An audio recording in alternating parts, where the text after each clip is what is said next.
Work, life, it is what it is. All right, we're going to get right into the video today. Today we're going to talk about the Atari 7800. This console came out in 1986, came out after the 2600 and the 5200. As you can see, there's a pattern here.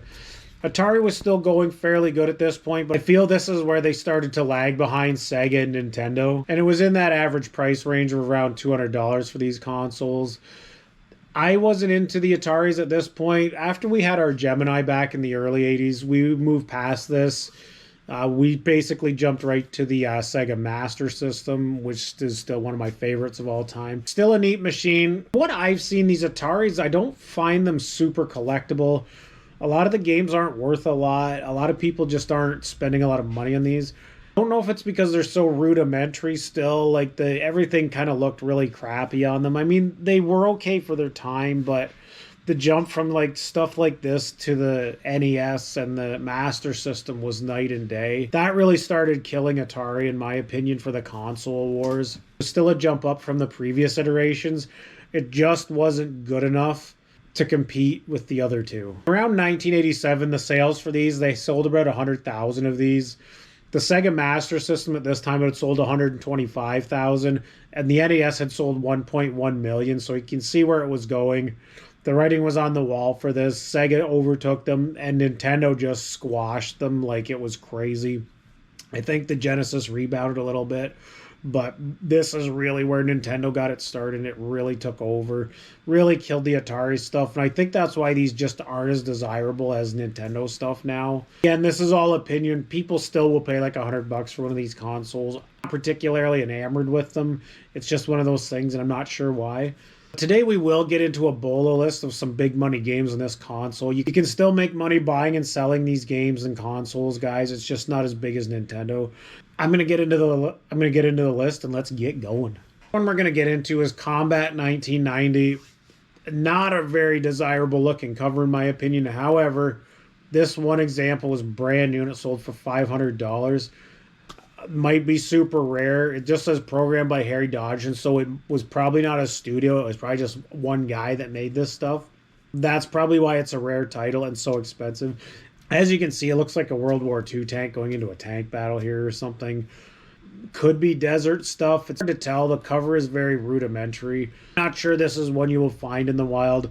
Something I would probably need to Google a little bit more on it, guys. I'm not a big aficionado on Atari stuff, to be honest with you. I think it's neat. I think I will collect a little bit, but not a lot.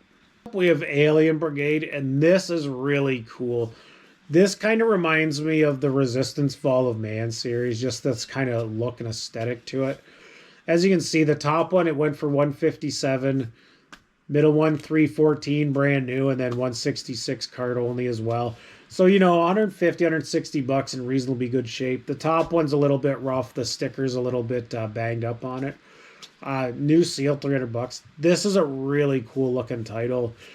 I'm a collector of this system. This is one you'd want to definitely put into your collection. Really neat title. Homebrew game, guys. It's not an original title.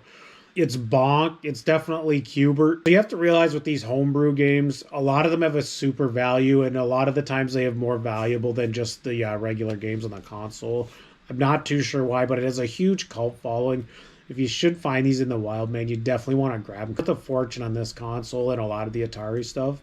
As you can see, the instruction manual only went for $52 on 2 bids. Crazy just for a manual. And then $550 for 4 bids, and then $572 brand new. Crazy prices on this game, guys. Not too sure what the draw is with the homebrew games, but they have tons of value, and they seem to have a really big following. I'm going to have to do a little bit more digging on it, but really cool looking title nonetheless. It's one to keep an eye out for. We're going to segue that into some other homebrew games, both in the Pac-Man series. As you can see, Baby Pac-Man here for $229, and then Junior Pac-Man $229. Homebrew games are going to be big money games in this. If you see any title that's a homebrew game that you can tell, usually they're a little bit newer looking and they don't look quite the same as the old ones. You want to grab these guys, whether you're collecting or selling and buying. Huge money in these, probably more than you'll make in any original game for the most part, unless it's really rare. Next up is Commando. Obviously, I don't need to go on what this title is about. It looks like army stuff to me. Hard to tell if it's World War II, Cold War stuff on the title. The PAL boxed one went for 166, 130 on the cart only on 19 bids. That's shows you there's a lot of interest in a cart like that. And then the top one was $25. So the top one looks a little bit different. It says Atari 2600 and 7800, so I'm not too sure the deal with that is. If you can find it on the 7800, you'll definitely at least get $100 for it, if not more, guys. This is one from time to time I see when I'm out and about. It's Donkey Kong Jr. As you can see in the box, $90, cart only 67, and then 78 on the bottom one there.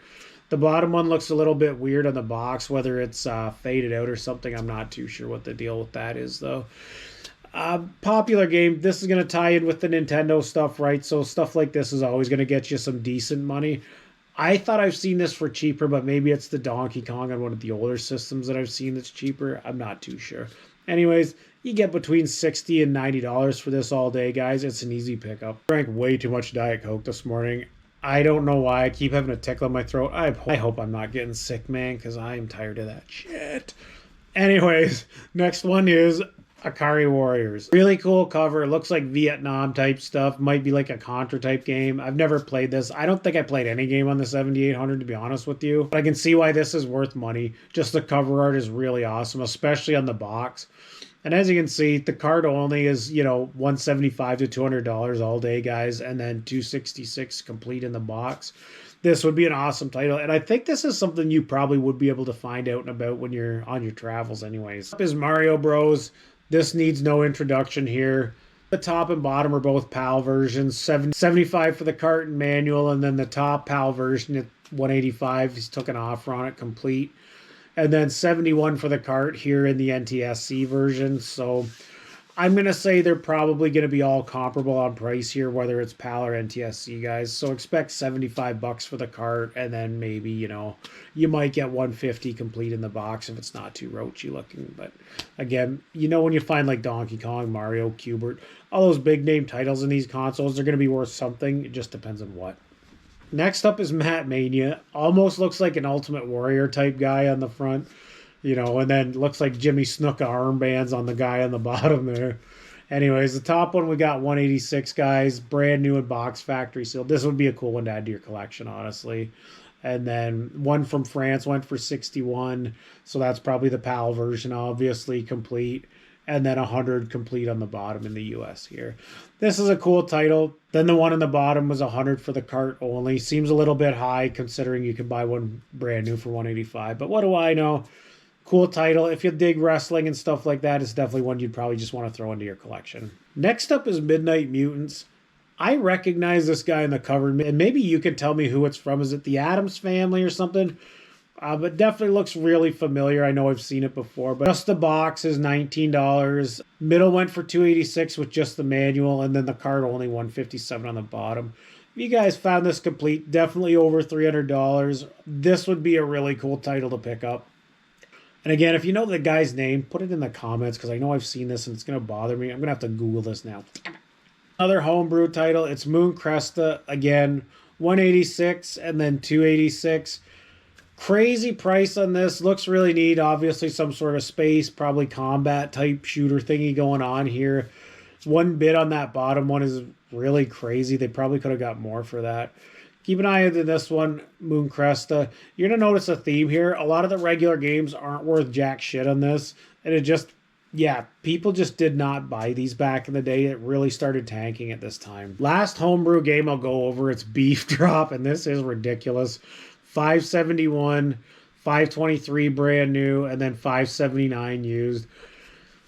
Just a wacky game. Obviously a remake of an old game. The old game's probably worth like $10. Who the heck knows, guys? Crazy amount of money on these games. Like, I would never, ever pay $500 plus for a cart on this system. I just don't see the value in it. I mean, the graphics are neat, but it's a damn game about a hamburgers paying $500 for that stuff. I don't understand. Anyways, if you see this stuff in the wild, it's huge money, guys. And like, to me, if I could find a few of these and flip them and buy the stuff I want, like more Sega and NES stuff, I'd 100% be doing it. Next up is Pac-Man Collection. As you can see, this is a very expensive cartridge, guys. $271 card only. $644. This one had the manual, and then $536 for the cart. I'm going to say this is probably one of the most expensive old cartridges you can get on this system. Just an insane amount of price. They must not have made a lot of these or something. Assume if you could find this complete, probably going to be $800 or more. Crazy price for a Pac-Man game. I don't get it. Must be super rare. Next up is Rampage. Again, this is one I've always loved the cover on these. They've been making them for quite a while. The guy's just a crazy ape, and it is what it is, right? Kind of like King Kong ripoff stuff is what I'm assuming it is. Anyways, the top one is complete in box. It went for $286, guys. And then the middle one was $100 with the manual, and then $171 cart only. You can see the middle one is a black cart, and the top and bottom two are silver. So I'm assuming maybe the black carts are the ones that are compatible with the 2600 and 7800. I'm not too sure what the deal is. I wish I knew a little bit more about Atari, but I really don't. It's a really nice game to add to your collection. The cover art of these has always been really awesome and one of my favorites on the older systems. Next up is Scrap. This is just a funny looking cart, guys. As you can see, the top one was $170 brand new, $115 pre-owned with the box, and then $94 with the manual only. Just one that's a little wacky looking. Might have been more towards kids or something. I'm not too sure. Just keep your eye out for it. If you're at thrift stores and flea markets, you might find her. We're going to end this one on Tank Command. So as you can see in the top, this is crazy. $1,288. And then the middle one is $1,000. And then $143 for the manual only. Not too sure why this is worth a ton. This looks like more Desert Storm type stuff with the way the tank is designed. So probably a modern shooter on the 7800, if you can call it that. This is the most expensive game I've seen on here. If you've seen one that costs more, you can let me know in the comments below, guys. Crazy price on this game. But yeah, in 1992, Atari ended the support on these consoles. It was pretty much the end of the road for them, for just the console market anyways. I think they made a few more things, maybe handhelds or something. I can't remember. I will be doing BOLO lists on the Jaguar and the Lynx. But the Atari is something that just, yeah, it had its day back in the late 70s, early 80s, and then just kind of petered out, which a lot of stuff does. Still a decent market for this. Not as good as Nintendo, Sega, Xbox, Sony, or anything, but there's still a good collector's market on this. Although I think the demographics for people collecting this have aged a little bit more. I think it's the generation past mine, so the boomers.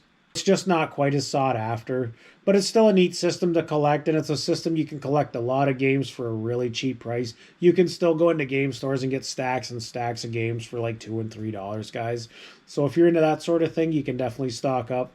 And I hope you enjoyed the video. I'm going to be doing a lot more BOLOs. We're going to get into the vintage toys as well as video games and everything 80s and 90s. We're just going to hit it all. Hope you're enjoying the content. If you are, please like, comment, subscribe. And hopefully, I will see you around on the next one. Peace.